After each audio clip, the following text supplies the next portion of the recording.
My name is Ruth Yeoman.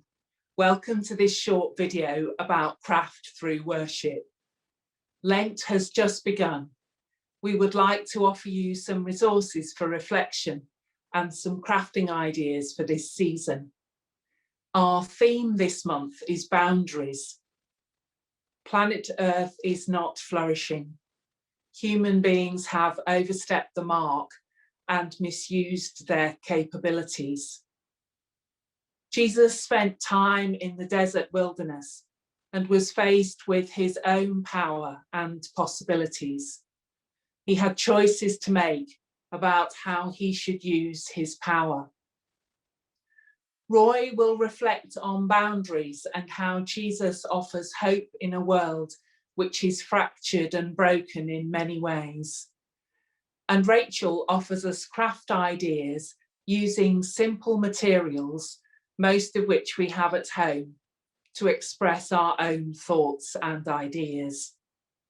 If you would like to find out more and receive the Craft Through Worship documents produced by Roy and Rachel, then please email me, Ruth Yeoman, on ruthjyeoman@hotmail.com. I will now hand you over to Roy. This month we are dealing with the very unpopular subject of God's boundaries, the things that he has said that we can not do. Don't go further than this, don't do that. You're all right within the boundary, but don't cross it, don't push it. Well, it's unpopular because we do not like being told what to do, but it leads to problems if we break those boundaries. And we all know that things are not right on planet Earth. We have stewardship in our DNA, and we know things are not right, even if we weren't being told all the time on television and in the papers and so on. We know inwardly the things are not right. But how did they go wrong?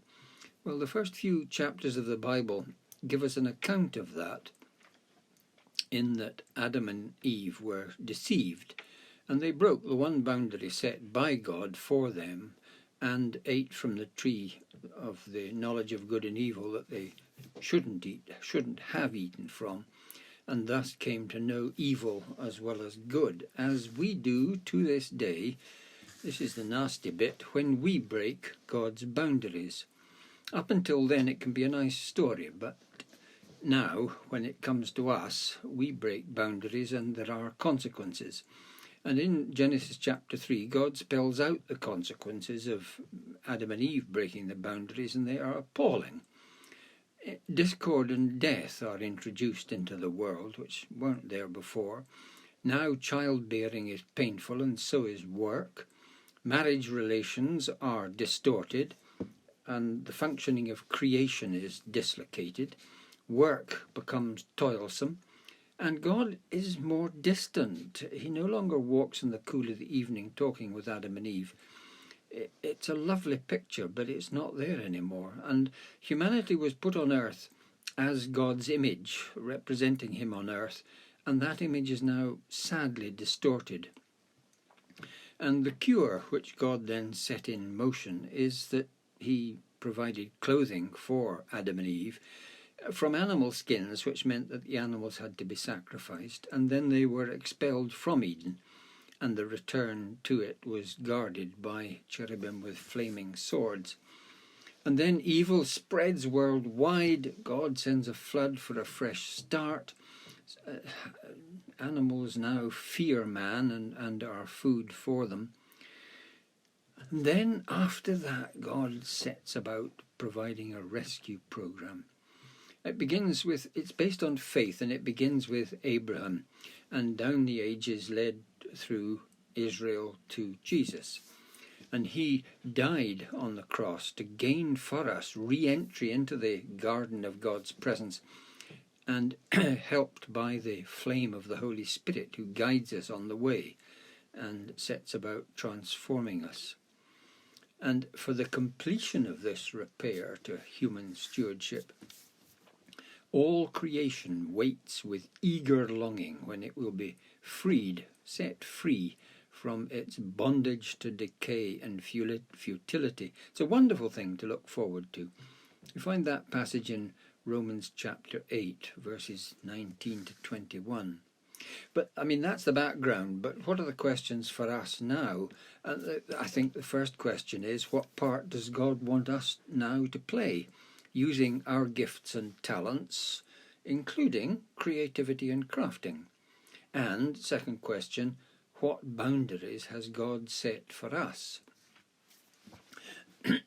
Now, Jesus faced these questions in the desert, and like Adam and Eve, he was tempted by the devil to misuse his powers, but unlike them, he resisted and he broke no boundaries, not throughout his entire ministry, or indeed his entire life. And from then on, he went about doing good, destroying the works of the devil, and liberating those who were under the devil's power.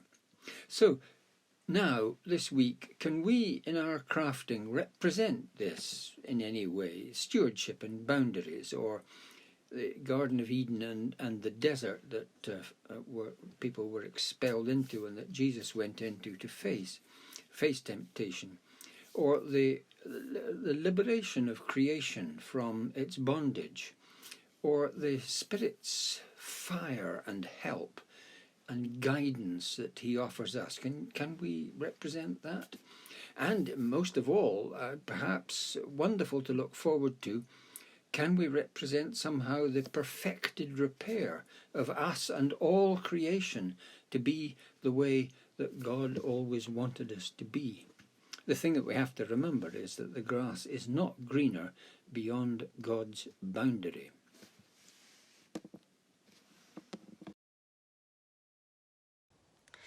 Thank you, Roy, for your introduction to the theme of boundaries, which we're going to be thinking about during Lent.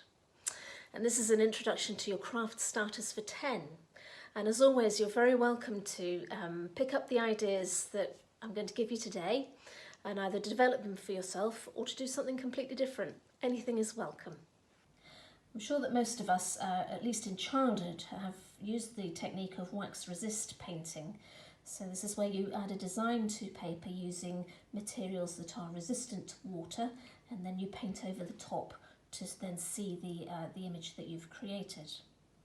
So commonly found materials you can use for this are wax crayons, although clearly if you use coloured ones you'll be able to see the design before you put the paint over the top. Or you could use white wax on white paper, so the image is a little bit of a surprise when it's revealed. Or what I've tried using this time is masking fluid. I've not worked with it before, but that's what I've used to create these two designs. So you draw your design with the masking fluid, which is a latex product. You wait for it to dry, you paint over the top, and then you peel off the masking fluid and it leaves the white patches. So I was thinking a bit here about the ways in which boundaries cut across pathways in life. And in this one I was exploring a little bit to do with making very defined boundaries higher up on the paper and then gradually producing fewer and fewer boundaries and looking at the effect on the paint. I've used beeswax here in a second technique, which is to create these waxed food wrappers so they can be used for wrapping sandwiches or covering jars and so on in the kitchen as an alternative to plastic, so more sustainable. Made very simply using cotton fabric and cosmetic grade beeswax, and the instructions for that are on the craft sheet. But I was thinking here about the ways in which wax creates a barrier between the food that you want to protect within and the air and the pathogens that are outside on the other side of that wax boundary. This is perhaps more of a reflective activity than a crafting one, but we marked the beginning of Lent with Ash Wednesday, and so I've used some ash here, messy stuff, to reflect on. I've made two crosses. So the first is a cross made of ash, noting how it refuses to be kept within its boundaries. It's messy stuff. And then I've made an opposite image, created just by placing a cross-shaped piece of paper on the card before sprinkling the ash over it and then removing it. So here is Christ, perhaps the unmessy bit in amidst the messiness of the ash. There'll also be some sand available in the box down at St James, so that if you'd like to make a sand tray to keep during Lent, you've got the resources to do that. It's not so much about crafting, but about having an opportunity to sit and reflect as your sanctuary can remain out throughout Lent. There are just things to note, like how the texture of the sand changes between it being wet and as it dries out over the period of Lent.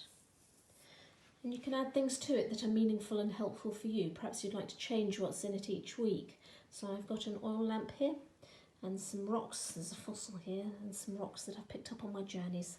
And then I've made a sort of crown of thorns out of some of the twigs in the garden.